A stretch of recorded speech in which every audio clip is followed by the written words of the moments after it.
കുലൈസ്. പേര് സൂചിപ്പിക്കുന്നത് പോലെ തന്നെ ആകാശം മുട്ടി നിൽക്കുന്ന അബ്രഹത്തിന്റെ ആരാധനാ മന്ദിരം, കഅബയെ വെല്ലുവിളിച്ച് പടുത്തുയർത്തിയ മണിമന്ദിരം. എന്നാൽ ലോകനാഥനായ അള്ളാഹുവിന്റെ തീരുമാനങ്ങൾക്ക് മുമ്പ് അക്ഷരം പ്രതി കുലൈസ് തല താഴ്ത്തുകയാണ് ഉണ്ടായത്. മാത്രമല്ല, ആ കുലൈസിന്റെ അകത്തേക്ക് വന്നുകൊണ്ട് ഒരു കാട്ടറബി കാഷ്ടിക്കുക വരെ ചെയ്തു.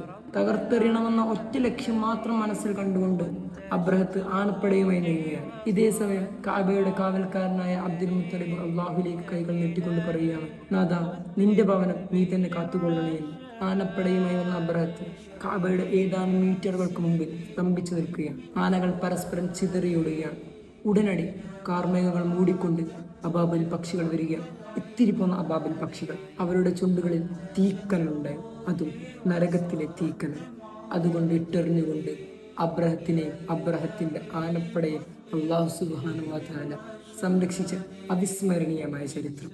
ഇൻഷാ അല്ലാഹ് വീണ്ടും കാണാം. അസ്സലാമു അലൈക്കും.